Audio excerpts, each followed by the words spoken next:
আজকে আমরা কথা বলবো জাপানের কিছু তথ্য নিয়ে যা এর আগে আপনারা কখনো শোনেন। হ্যাঁ বন্ধুরা, সেই জাপান যে জাপানকে প্রযুক্তির রাজা বলা হয়, যেখানকার নাগরিকদের বিশ্বের সবচেয়ে সংস্কৃতিবান এবং সভ্য বলে মনে করা হয়। কিন্তু আজ থেকে প্রায় 40 বছর আগে জাপান এমন একটি সময় প্রত্যক্ষ করেছিল যার ভয় এখনো জাপানিদের মধ্যে দেখা যায়। সেই সময়ের পর থেকে আজও জাপানিরা বেজি দেখে ভয় পায়। কি বেজি দেখে? হ্যাঁ, আপনি ঠিকই শুনেছেন। আসলে এই গল্পটি জাপানের আমামি ওশিমা আইল্যান্ড। যদি আমামি ওশিমা আইল্যান্ডের কথা বলা হয় তাহলে এটি সবুজ গাছপালা দিয়ে ঘেরা শান্তিপূর্ণ, কিন্তু এর সৌন্দর্যের আড়ালে লুকিয়ে ছিল এক আতঙ্ক যার নাম ছিল হাবু সাপ। এর আতঙ্ক কতটা ছিল সেই অনুমান এই কথাই করতে পারবেন যে এক সময় প্রায় প্রত্যেকটি খামারে এই বিষাক্ত শিকারের রাজত্ব ছিল, যারা অন্ধকারে লুকিয়ে শিকারের অপেক্ষায় বসে থাকতো, যার কারণে কৃষকেরা সব সময় চিন্তিত থাকতো, কারণ সেই সময় এর না কোনো চিকিৎসা ছিল আর না কোনো সুরক্ষা। সমস্যাটি এতটাই গুরুতর হয়ে উঠেছিল যে জাপান একটি অপ্রত্যাশিত সমাধানের কথা ভাবতে শুরু করেছিল, যে তারা বিষ দিয়ে বিষের মোকাবেলা করবে, আর এর জন্য তারা বেজির সাহায্য নেবে বলে ঠিক করেছিল। কেননা বেজি এমন একটি প্রাণী যা হাবু সাপকে চিরতরে শেষ করে দিতে পারত। কারণ এই কথাটি এত আপনি নিশ্চয় জানেন যে সাপ এবং বেজি একে অপরের ঘোর শত্রু। আসলে জাপান মনে করেছিল যে বেজির দ্বারা তারা হাবু সাপের চিহ্ন জাপান থেকে মুছে ফেলবে, কিন্তু প্রকৃতির সাথে খেলা করার পরিণাম যে কতটা ভয়ানক হবে জাপান তা কখনো কল্পনা করেনি। 1980 দশকে এই সমস্যা মোকাবেলা করার জন্য জাপান তার প্রতিবেশী দেশগুলি থেকে বেজি আমদানি শুরু করে। তারপরও সব থেকে মুক্তি পাওয়ার জন্য জাপান এই অবাক করা পদক্ষেপ নিয়েছিল, কারণ জাপানের অনেক অঞ্চলে এই সাপটি একটি বড় সমস্যায় উঠেছিল।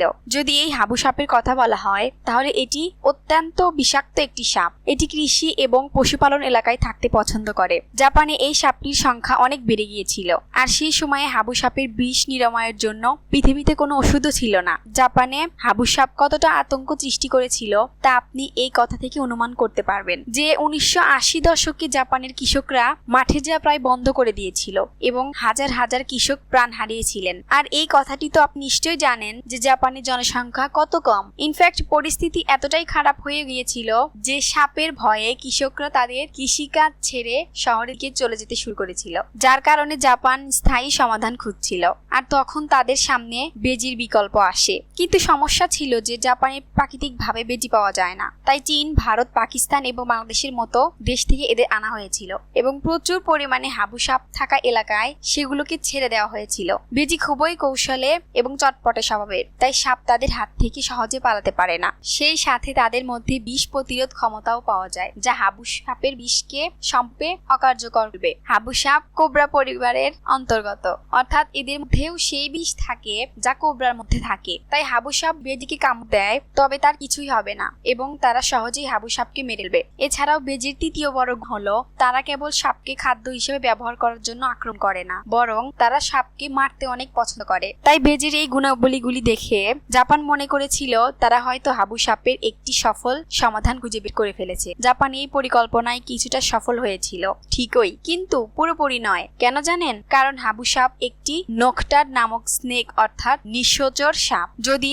নোকটানালের কথা বলা হয় তাহলে এগুলো এমন প্রাণী যা কেবল রাতে শিকার করতে বের হয়, কিন্তু অন্যদিকে বেজি কেবল দিনের বেলা শিকার করে এবং রাতে নিজ নিজ গর্তে লুকিয়ে থাকে, যার কারণে বেজির সাথে সাপের মুখোমুখি হতোই না। যদিও মাঝে মাঝে হাবসা দিনের বেলায়ও বেরিয়ে আসতো, যেমন ক্ষুধার্ত থাকলে বা বৃষ্টি হলে, আর এরপর তারা বেজি শিকারে পরিণত হতো। তবে এই মিশন অতটা সফল হয়নি যতটা জাপান সরকার ভেবেছিল। কিন্তু জাপানের মানুষ জানতো না যে মিশনের সাইড ইফেক্ট ও তাদের কি দেখতে হবে, আর সেই সাইড ইফেক্ট এমন পরিমাণে হবে যে তারা সামলাতেই পারবে না। কারণ দিনের বেলায় যখন বেজি তার খাবার খুঁজে পেত না, তখন জাপানের আমামি ওশিমা দ্বীপে পাওয়া ছোট আকারের বিরল খরগোশের ওপর আক্রমণ শুরু করে যাকে আমি ওশিমা আইল্যান্ড খরগোশ বলা হতো, কারণ এই খরগোশটি কেবল এই দ্বীপে পাওয়া যেত। সংক্ষেপে বলতে গেলে বেজিরা সাপের চেয়ে বেশি স্থানীয় প্রাণীদের শিকার করতে শুরু করেছিল, যার কারণে ছোট পাখি, পোকামাকড় এবং বন্য প্রজাতি বিলুপ্তির দ্বারপ্রান্তে পৌঁছে গিয়েছিল। তাই এখন বলা চলে যে বেজি এক নতুন শিকারী হয়ে উঠেছিল, যার কারণে এখন জাপানের অলিতে গলিতে এক অদৃশ্য আতঙ্ক ছড়িয়ে পড়েছিল। এক সময় যারা সাপ দেখে ভয় পেত, এখন তারা বেজির ভয়ে কাঁপতে শুরু করেছিল। অর্থাৎ আপনি বলতে পারেন যে জাপান যে উদ্দেশ্যে বেজি এনেছিল তা পূরণ হয়নি, উল্টো এর সাইড ইফেক্ট বেশি দেখা গিয়েছিল এবং তাদের সংখ্যা ব্যাপক হারে বৃদ্ধি পেয়েছিল। যেমন ধরুন, জাপানের আমামি ওশিমা দ্বীপে মাত্র 1000টি বেজি ছাড়া হয়েছিল, কিন্তু 20 বছরে তাদের সংখ্যা 1 লাখেরও বেশি হয়ে গেছিল। এরা জাপানের মৌলিক জীবনের মারাত্মক ক্ষতি করেছিল, যার কারণে জাপান সরকার খুব চিন্তিত হয়ে পড়েছিল। ইনফ্যাক্ট এক সময় তো মনে হচ্ছিল যে এই বেজিরা জাপানের মৌলিক জীবনকে সম্পূর্ণরূপে ধ্বংস করেই ছাড়বে। এরপর জাপান সরকার বেজিগুলোকে ধরার জন্য একটি ভয়ানক অভিযান শুরু করে, যা খুব কঠিন হতে যাচ্ছিল, কারণ বেজি ছোট এবং দ্রুত চলাচল করা একটি প্রাণী, তাদের ধরা মোটেও সহজ নয়। তাই জাপান সরকার চিন্তা করে যে এমন কিছু করতে হবে যাতে বেজিগুলোকে সহজেই ধরা যেতে পারে। আর এর জন্য তারা সাহায্য নেয় মডার্ন টেকনোলজির। আসলে যেসব এলাকায় অত্যাধিক বেজির আক্রমণ ছিল সেই সব এলাকায় তারা ক্যামেরা স্থাপন করে। সর্বপ্রথম সেই ক্যামেরাগুলির সাহায্যে বেজিগুলোর চলাচল সম্পর্কে একটি ধারণা নেওয়া হয়, যে তারা কোন সময় কোন পথ দিয়ে বেশি বাইরে বের হয়। এরপর বেজিগুলোকে ধরার জন্য কিছু বিশেষ খাঁচা স্থাপন করা হয়। সেই সাথে সেখানে বেজির সংখ্যা ধারণার বাইরে বেড়ে গিয়েছিল। সেখানে তাদের প্রিয় খাবারের বিষ মিশিয়ে রাখা হয়, যাতে সেগুলো খেয়ে তারা মারা যায়। এছাড়া এই অভিযানে কিছু কুকুরকে অন্তর্ভুক্ত করা হয়েছিল, যাদের বেজি খুঁজে বের করার স্পেশাল ট্রেনিং দেওয়া হয়েছিল, যাতে কুকুরগুলি তাদের ঘ্রাণ শক্তি ব্যবহার করে মানুষকে বেজির গর্ত পর্যন্ত পৌঁছে দেয়। এরপর ধীরে ধীরে বেজি পরিষ্কারের অভিযান সফল হতে শুরু করে। প্রতি বছর হাজার হাজার বেজি ধরা পড়তে শুরু করে এবং অবশেষে 18 বছরের মধ্যে জাপান সরকার তাদের দেশ থেকে সম্পূর্ণরূপে বেজি পরিষ্কার করে ফেলে। এখন জাপানের আমামি ওশিমা আইল্যান্ড একটিও বেজি নেই। 2018 সাল পর্যন্ত বেজির সমস্যা পুরোপুরি সমাপ্ত হয়ে গিয়েছিল।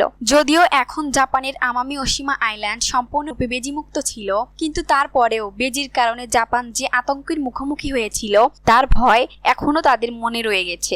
এরপর জাপান সরকার হাবুসাপ ধরার জন্য একটি অভিযান চালায় এবং কিছু এলাকায় হাবুসাপ ধরার জন্য পুরস্কারও দিতে শুরু করে। সেই সাথে মানুষকে সচেতনও করতে শুরু করে এবং হাবুসাপের বিষ মোকাবেলার জন্য অ্যান্টিভেনোমা তৈরি করে। যদিও জাপানে এক হাবুসাপ উপস্থিত রয়েছে, কিন্তু এখন এটি আগের মতো বিপজ্জনক নয়। বৈজ্ঞানিক ব্যবস্থা, সরকারি প্রচেষ্টা এবং জনসচেতনতার মাধ্যমেই সমস্যাটিকে অনেকাংশে নিয়ন্ত্রণ করা সম্ভব হয়েছে। তাহলে দেখলেন তো প্রকৃতি কতটা শক্তিশালী।